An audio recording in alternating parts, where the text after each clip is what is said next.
Coming up on Arirang News, President Yoon and Japanese Prime Minister Fumio Kishida wrapped up their last summit just hours ago, where they looked back on their achievements and agreed to maintain positive momentum in bilateral ties.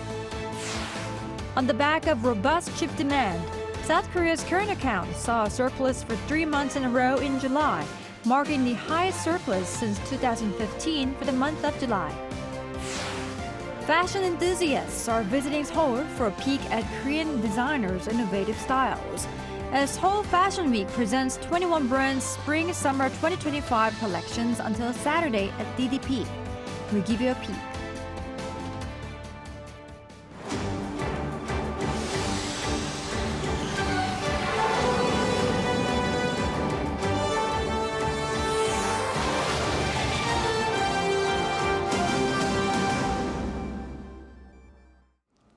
Thank you for joining us on Arirang News. I'm Kim Bo-kyung. Just a couple of hours ago, President Yoon wrapped up a summit with Japanese Prime Minister Fumio Kishida in Yongsan, which would be their last before Kishida steps down. The two enjoyed a good personal relationship on the international stage while achieving expanded cooperation and reviving civilian exchanges. Our Kim Do-yeon reports. This was the 12th and last time these two met, as the leaders of two neighboring countries with a complex relationship. At Yongsan Presidential Office, President Yoon on Friday hosted Japanese Prime Minister Fumio Kishida, who is set to step down from his post later this month. Sometimes even called a bromance, the two leaders looked back at the achievements they made with each other so far. 총리님과 함께 일궈온 성과들은 제가 대통령에 취임한 이후 가장 의미 있는 일이었습니다. 경제와 안보를 비롯한 여러 분야에서 정부 간 협의체들이 모두 복원되었습니다. 그리고 활발한 소통과 협의가 이루어지고 있습니다.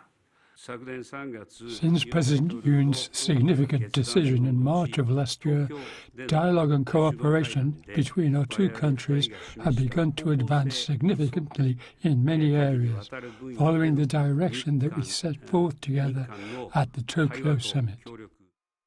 During this summit, the two sides reached several agreements. First, they agreed that the two countries would aid each other's citizens in conflicts in a third country, as they already have done during the coup in Sudan and the Israel-Hamas conflict last year. Amid ongoing global instability, the Memorandum of Cooperation for Protecting Overseas Citizens is expected to provide a strong institutional foundation for ensuring the safety of both nations' citizens. Second, they also agreed to simplify the border entry process for both sides, with more than 10 million people having made the trip across the East Sea this year. Furthermore, South Korea has received documents from Japan listing the victims of forced labor during Imperial Japan's wartime colonization of Korea. Now, this marks the end of the two's shuttle diplomacy. Relations between the two nations were strained over historical issues for a few years, particularly compensation for Korean victims of forced labor during World War II, before President Yoon offered a solution from South Korea's end. With this, the shuttle diplomacy kicked off with President Yoon's visit to Tokyo in March 2023, reviving ties and boosting civilian exchanges. Security cooperation also expanded, including through the trilateral Camp David summit with the U.S. The two leaders were jointly awarded the John F. Kennedy Profile in Courage Award. Meanwhile, when President Yoon emphasized that the two countries should work together to leave a positive legacy for future generations, Prime Minister Kishida reassured the president that regardless of who becomes Japan's next prime minister, the importance of bilateral relations will remain unchanged. Kim Do-yeon, Arirang News. Former head of the Presidential Security Service, Kim Yong-hyun, has been appointed as South Korea's new defense minister. During his inauguration ceremony in Seoul on Friday, Kim said he would create an overwhelming defense posture and capability to deter the regime's provocations. He also said he would stick to the principle of immediate, strong, and to the end proposed by his predecessor, Shin Won-sik, if the North keeps up its provocations. Also on Friday, Kim promised to improve the conditions and treatment of military service personnel. Meanwhile, North Korea continues to send waste-carrying balloons into South Korea. A batch sent on Friday evening is the third in as many days. According to Seoul's Joint Chiefs of Staff, the balloons are heading to the northern part of Gyeonggi-do province. South Korea's military advises citizens to stay away from the balloons and report any to police when coming across them. The regime has been floating trash balloons for the 15th time this year. In other news, amid the major medical dispute that so far has lasted for over half a year, the government and the ruling party hinted at a possible adjustment in the size of expanding the medical school admissions quota, as they proposed a dialogue with doctors' organizations. Eyes are on whether there could be a breakthrough. Our Issue reports. This is a move that may potentially thaw the frosty relationship with doctors that has lasted nearly 7 months since the government announcement of the medical school enrollment increase. The ruling party and the government shared their willingness on Friday to discuss the potential size of the increase for the 2026 medical school admissions quota. People Power Party floor leader Chu Kyung-ho urged the medical doctors who resigned from their hospital posts to protest the greater enrollment at medical schools to look for a logical solution together with the government and the ruling party. Meanwhile, both the PPP and the main opposition Democratic Party throughout this week have suggested a special body consisting of members from the rival parties, the government, and doctors' organizations to discuss the numbers for 2026. The ruling party especially deems the quota for 2025 unnegotiable, as it's already been announced on application guides. However, the doctors assert the need to discuss the quota for both years, saying they should reconsider the numbers for 2025 first. Lee Si-hu, Arirang News. Shifting gears to the economy, South Korea's current account logged yet another surplus in the month of July, bolstered by exports of semiconductors. Lee Soo-jin has the latest numbers. South Korea's current account was in the black for the third straight month in July on the back of strong semiconductor exports.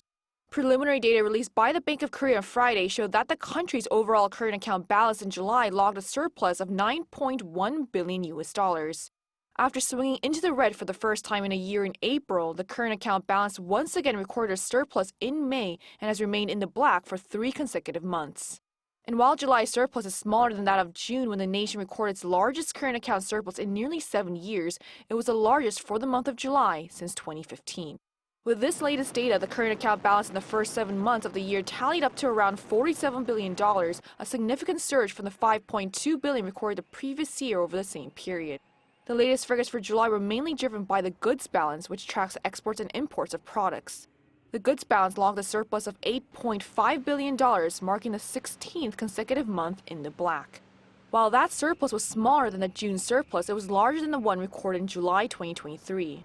Exports rose nearly 17% on year in July to $58.6 billion, mainly driven by strong demand for semiconductor chips.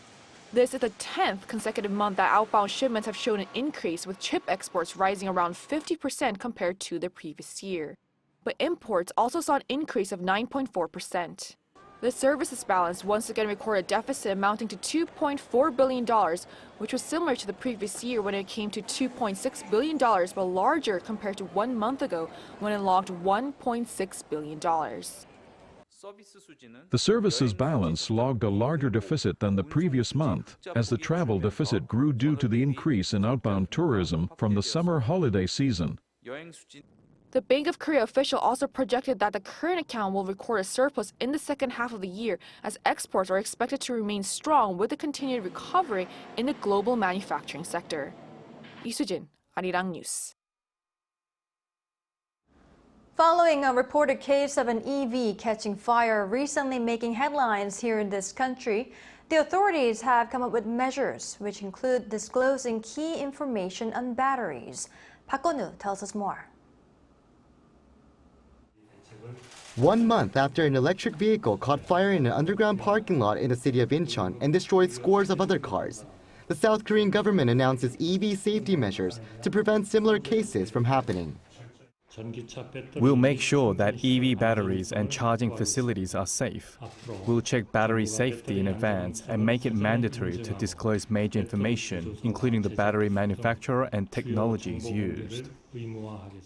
The certification system for EV batteries was originally planned to be implemented in February 2025, but has been brought forward as a pilot project. Cell manufacturers and major raw materials are now classed as major information to be revealed mandatorily, along with battery capacity and maximum output, which has already been disclosed. The government also came up with ways to protect consumers in case their electric vehicles catch fire. EV makers will have to take out liability insurance policies for their products, or they won't receive subsidies when manufacturing electric vehicles. And a battery management system that monitors the status of car batteries will be widely used in more vehicles from now on. More details related to these safety measures are set to be discussed until the end of this year. Park Gon-woo, Arirang News.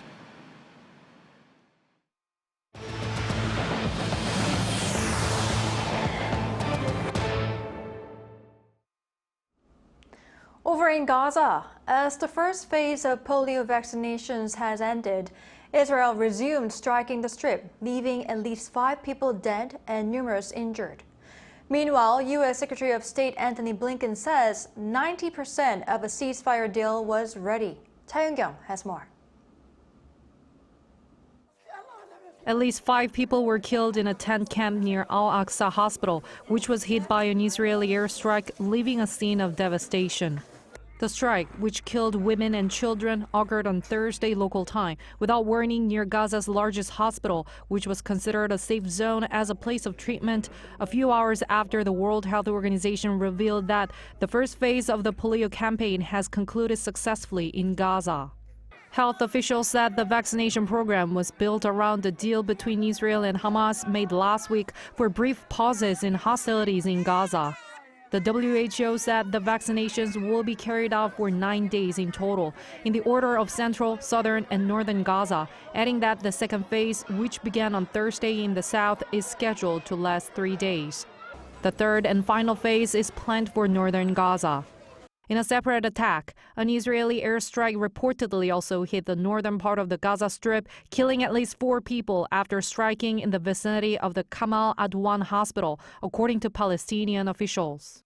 Meanwhile, U.S. Secretary of State Antony Blinken stated that 90% of a deal was ready to finalize the Gaza truce at a news conference during a visit to Haiti on Thursday local time, saying there were still some remaining issues, including the Philadelphia corridor. Blinken said that it was incumbent on both parties to get to yes on these remaining issues, urging Israel and Hamas to share ideas on reaching a ceasefire deal in Gaza. However, Israeli Prime Minister Benjamin Netanyahu denied the assertion on Wednesday local time, saying it's not close in an interview with Fox News. Cha Yoon-kyung, Arirang News. The White House has denounced Russian leader Vladimir Putin's interference in U.S. domestic politics. This follows Mr. Putin's public assertion of support for Democratic contender Kamala Harris in the upcoming U.S. presidential race. Lee Seung-jae has the details.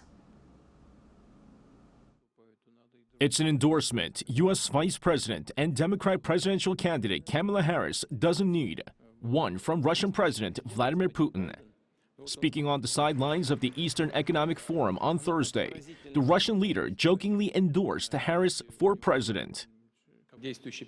We had the current president, Mr. Biden, as our favorite, if I can call it that, but now he has been taken out of the race. But he recommended that all his allies support Harris. That's what we're going to do. We're going to support her. That's first of all and second of all. Putin further jokingly expressed his support, saying that her expressive and infectious laugh shows that she's doing well. Former U.S. President and Republican candidate Donald Trump has attacked Harris for her laugh throughout the campaign, going as far as to call her Laughing Kamala. The Russian leader added that Trump has imposed a large number of sanctions on Russia, expressing hope that Harris would refrain from taking such actions if she wins the elections.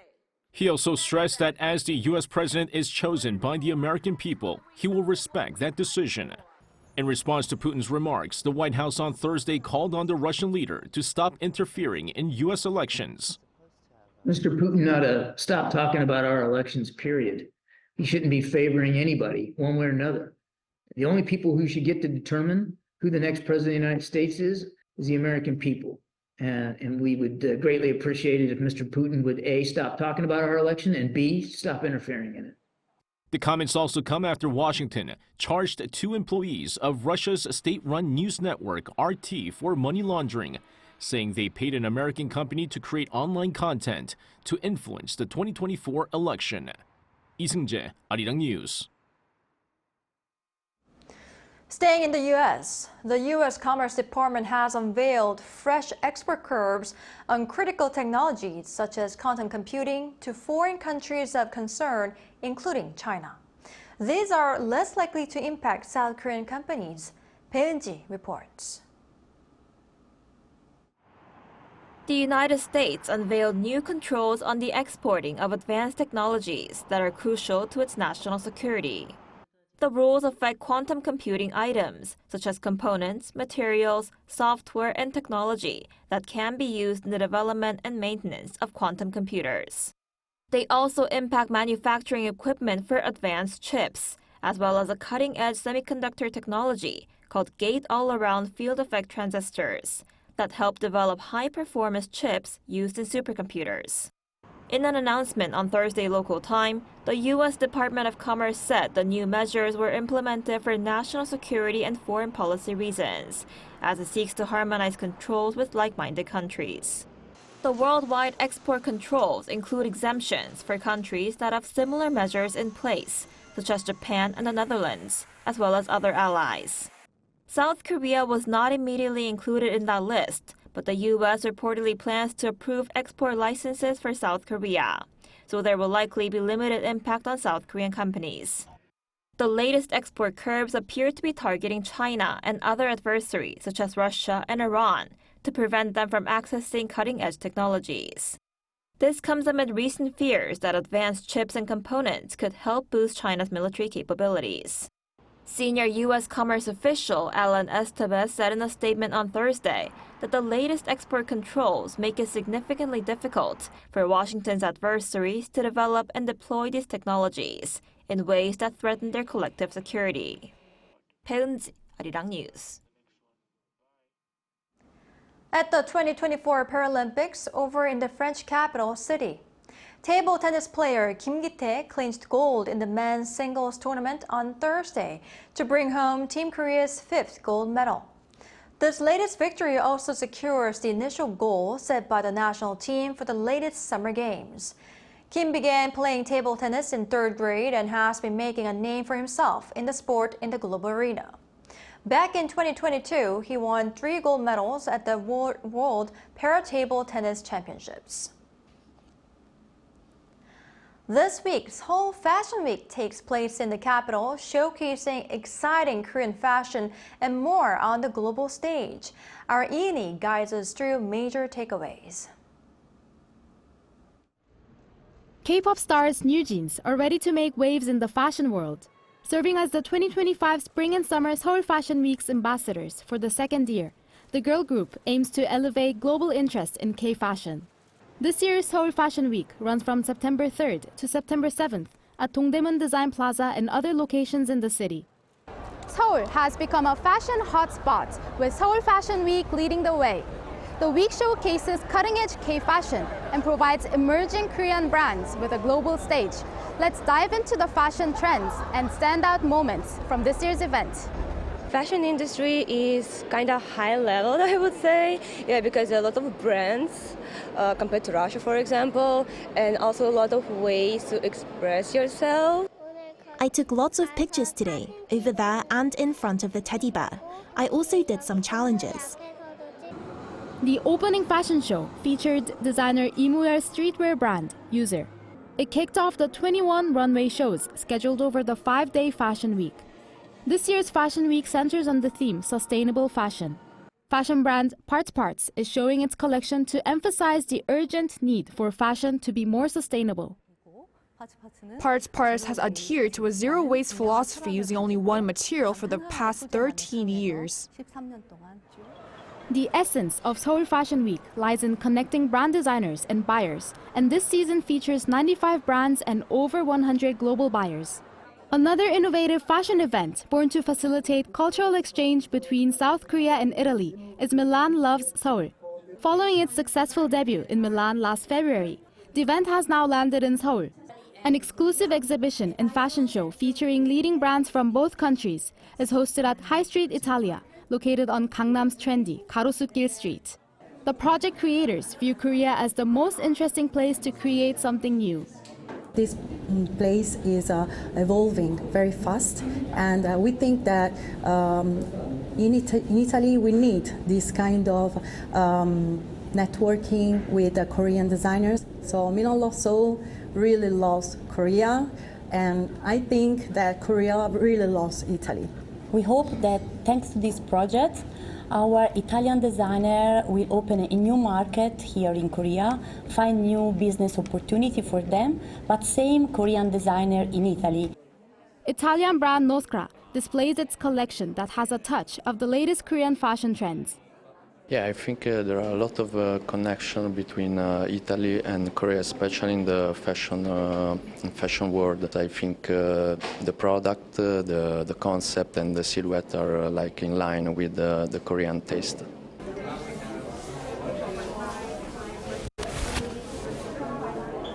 The event is about more than just fashion. It's a cultural exchange between Korea and Italy. 13 Italian designers are showcasing their work, and on September 7th, Korean and Italian designers will team up for a special fashion show. For the Korean models, the show gives them the opportunity to work with Italian designers. It's such a great honor to be able to take part in this amazing event. Given the opportunity to model and represent Milan brands in South Korea.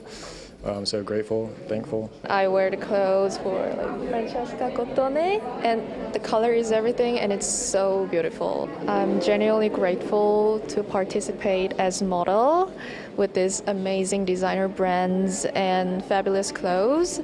So I'll do my best to show you guys a great look. Seoul, brimming with style, shows how fashion can connect countries and people with a touch of chic. Yoon-hyun, Arirang News.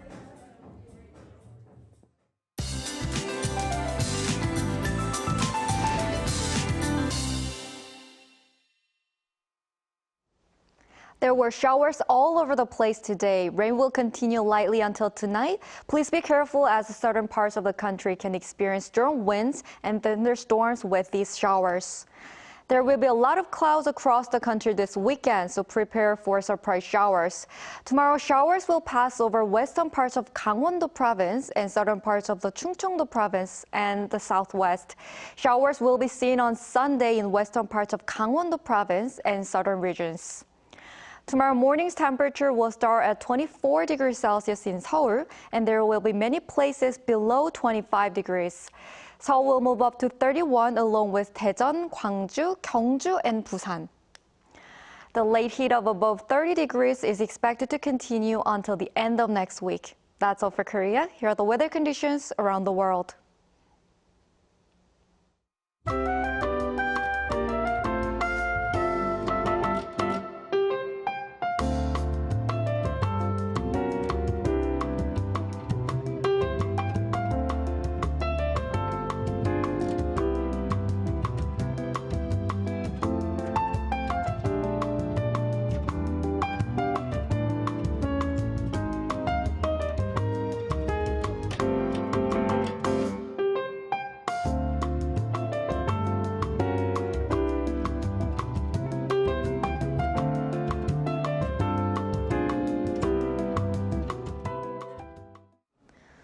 That's all we have for today. Thank you for watching. Arirang News will be back on Monday, 9 a.m. Korea time.